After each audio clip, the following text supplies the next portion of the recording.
Okay, well, not your normal library, but after Jill's bookshelf tour a couple of months ago, it seems to be my turn now. But I thought that rather than be really boring and do it in the living room where the bookshelves are, I'd do it in my den, I suppose. Anyway, I've rustled up together a few books. Books which, yeah, I suppose represent various things that I read. There's a lot of travel stuff, admittedly motorbike travel stuff. There is Red Tape and White Knuckles. Now this is a great book. It's a young lady called Lois Price who gets on her motorbike and pretty much does it on her own all around the world. Really great read, that. Some more sort of informative ones. What's that one? Motorcycle Journeys Through Western Europe, which one day I might get a chance to do, who knows. African Brew Ha Ha. Now that's a very, very funny book about someone taking a journey from top to bottom throughout Africa on their Todd again on a bike. This is one of my absolute favourite ones, and although it's about a biker, Daniel Walsh, it's a great book in how to live life. It's called These Are the Days That Must Happen to You, and that's pretty self-explanatory. He's, yeah, someone who really lives life. Most of you have probably heard Charlie Borman, who of course with Ewan McGregor went, well, round the world and also Africa top to bottom. And this is actually quite an interesting book. It's called The Long Way Back, and it's really following his recovery after a very, very nasty accident that he had a good number of years ago, and real insight into his character. So yeah, really interesting book, that one. I do like poetry. There's something about poetry, it's somehow, whenever I pick up a poetry book and read it, it sort of transports me back to school. I don't know why. I think a lot of us obviously started reading poetry at school, and if you're not careful, you just don't pick up poetry books. And I love reading poetry, whether it's just one or two poems at a time, or whether I'll spend a whole afternoon reading poems. But absolutely wonderful. Now, these are some great ones. This is a Penguin book of modern poets, and of course we have Roger McGough, Brian Patton and Adrian Henry, and very, very individual, and everyone knows them. Betjeman probably still remains my favourite poet, certainly 20th century poet anyway. And as such, I've got so many collected poetry books. This is one of the nation's favourite 20th century poems. And then this is a book of collected poems which might seem a bit soppy, but when you're in the right mood, it's fantastic. And it's called Poems That Make a Grown Men Cry. And it's, yeah, it is what it is. But I love that. So lots and lots of poetry books. It's been a while since I picked up any of these, but these are some of the classics. Now, for some reason or other, classics are ones that I read a lot at sixth form, school and university, and don't often pick up now. Francois Mauriac, I love. It's been years since I read Therese, and I can't even think of most of the other ones of his I've read of late. Emile Zola is definitely one of my favourites. This is whatever it's called, L'Assommoir. Probably one of my favourites, along with The Earth. And of course that Bête Humaine, which is a dark, dark tale, all a bit sordid and gory, but yeah, wonderful. Flaubert, Madame Bovary, I think a lot of us will have read that. Albert Camus, quite a sort of acquired taste, I suppose. I can't imagine reading a lot of it now, but I did as a teenager.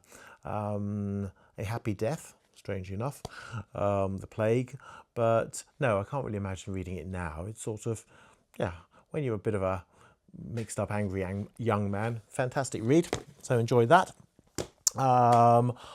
Always enjoy just a general good travel yarn. I'm actually quite a sucker for travel yarns. Tim Butcher, who has travelled extensively throughout Africa, quite often on his Todd, Chasing the Devil, a great, well, I say novel, it's not a novel, it's his account of really going through the Congo, I think it is.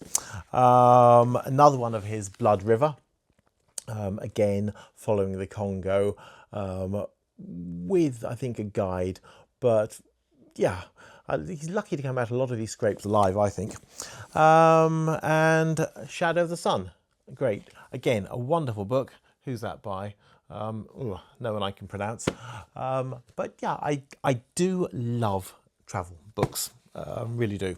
Right, what else have we got here? We have got, well, I suppose a selection of novels. It would be impossible to sort of rustle up a representative selection. One of my, I suppose one of my favourite, and one that's left a lot of lasting memories for me, or imprints, The Kite Runner, by Khalid Hossein. I think they went ahead and made this into a book.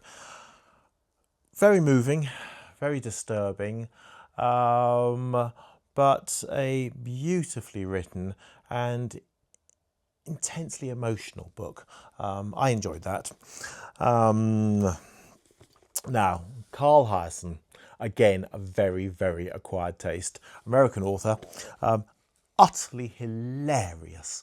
Not for the faint-hearted, but it's one of those rare have you laugh out loud books, well, authors really, generally set in Florida, with a generally similar cast of characters who pop up every now and then, but completely hilarious. And I would suggest anyone read any of his books. This one is Stormy Weather, which I think is one of the best. What else have we got?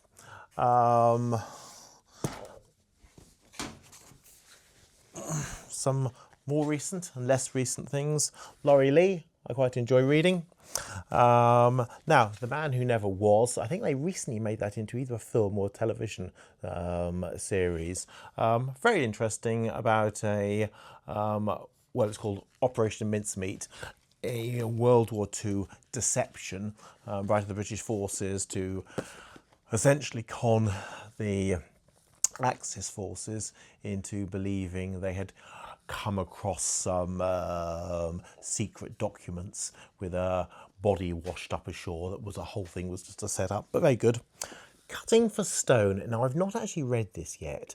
We talked a while ago about Abraham Verghese's, I think, second novel, The Covenant of Water. Well, this is his first one, which by all accounts is absolutely wonderful, so I'm going to read that, but I haven't done that yet. Now, here's an interesting book. It's called The Smile Revolution, and the premise of this, well, it's not so much a premise because it isn't a novel, it discusses how smiling was just not really a thing. It wasn't sort of, well, it was rather frowned upon, if you like, until towards the end of the 18th century. It wasn't sort of the done thing. Yeah, very interesting book, that.